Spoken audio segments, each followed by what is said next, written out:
Olá, sejam bem-vindos a mais uma exploração aqui no Enigma Podcast. Hoje a gente vai mergulhar em alguns fragmentos de uma obra, super marcante do ocultismo. Dogma e Ritual da Alta Magia, do Eliphas Levi. Isso aí. Temos partes desse texto que é bem denso, né? E nossa missão aqui é tentar extrair as ideias centrais dele sobre filosofia, simbolismo e o poder da vontade, segundo o autor. Você está ouvindo o Enigma Podcast, uma jornada sonora pelos mistérios da alma, do universo e da consciência. Aqui, o véu do visível se desfaz, revelando o oculto, o simbólico e o sagrado. Prepare-se para mergulhar em temas que desafiam o racional e despertam o intuitivo. O enigma está lançado e a busca começou. Ok, vamos lá. A obra meio que coloca a magia como uma ciência antiga, sabe? Algo velado, a chave para entender mistérios divinos. Antes era coisa só para sacerdotes e reis. É uma premissa bem forte mesmo.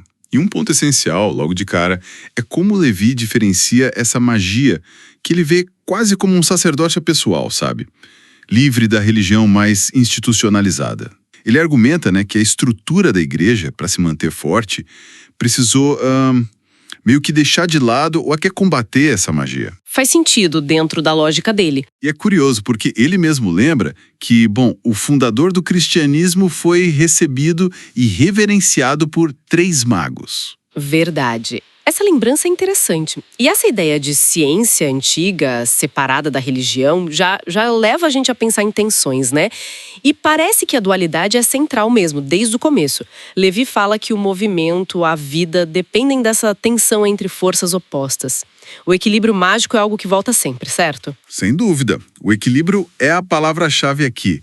Isso leva ao que ele chama de grande e antigo mistério da existência e da necessidade relativa do mal. Necessidade relativa do mal? Isso soa forte. Mas veja bem, não é um apoio ao mal, assim. É mais um reconhecimento de que ele faz parte dessa dinâmica do universo, desse equilíbrio. Para alcançar o tal Sanctum Regnum, que seria a ciência e o poder dos magos, ele diz que são necessárias 4 coisas, 4 provas. E tudo isso culmina na ideia de criar a si mesmo, que é, no fundo, a emancipação total da vontade. Dominar a si mesmo para depois poder influenciar o externo. Criar a si mesmo. Uau! E como essa vontade, então, se manifestaria? Como ela interage com o mundo, na visão dele?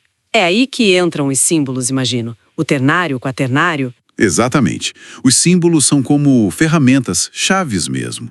O ternário, ele liga a criação, ao verbo, à trindade.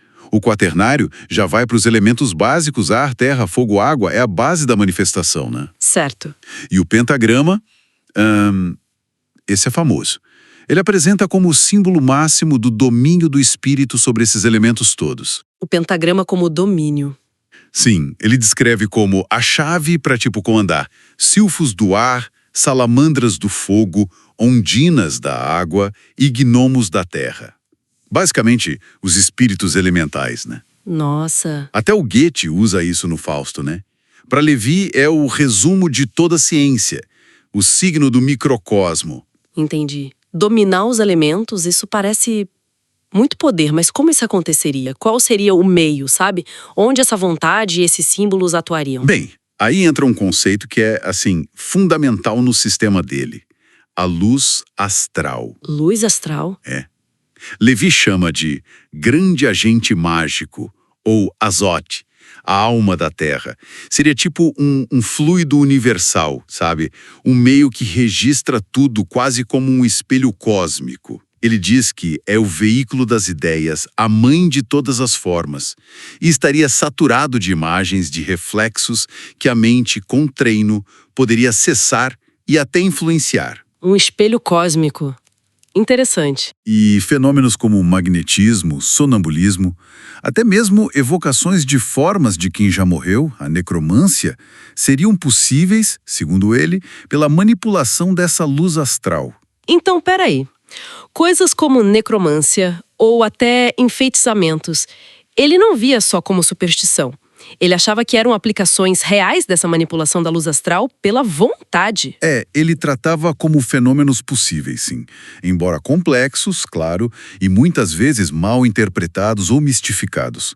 Ele chega a analisar casos históricos, tipo as possessões de Laodum. Ah, sim, já ouvi falar. Pois é.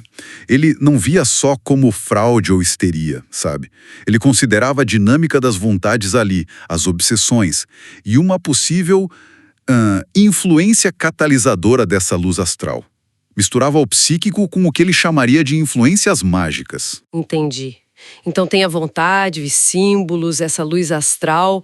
Parece que tudo isso leva para um objetivo maior, né? Qual seria o ponto máximo desse caminho todo? Tudo isso converge para a grande obra. E aqui é muito importante entender. Não é só a alquimia no sentido literal, de transformar metal em ouro. Certo, não é só isso. É, acima de tudo, uma autotransformação. Bem radical mesmo.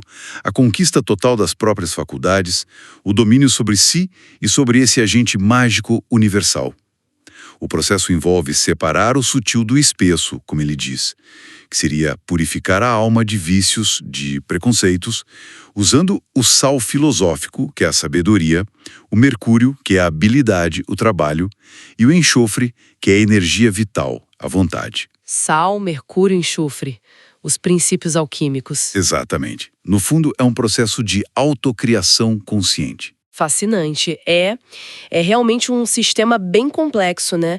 Que conecta a nossa mente, o simbolismo antigo e uma visão bem particular do universo. E tudo gira em torno do poder da vontade e desse conhecimento oculto. Exato. Para o Levi, o verdadeiro poder mágico estava menos nos efeitos externos, nos truques, e muito mais na maestria interna. Ele partiu do princípio que essa transformação interior ela acaba reverberando no mundo exterior. A obra meio que deixa uma questão no ar pra gente, né? Até que ponto a nossa intenção focada, a inteligência, quando opera através desses símbolos, desses arquétipos, até que ponto isso pode mesmo influenciar a nossa percepção da realidade? Ou a própria realidade? Uma pergunta e tanto, pra gente continuar pensando. Por hoje, eu acho que ficamos por aqui com essa análise desses fragmentos do Levi. Esperamos que essa exploração tenha sido instigante para vocês. Se gostou, compartilhe e nos siga nas redes sociais. Obrigada pela companhia e até o próximo episódio do Enigma Podcast.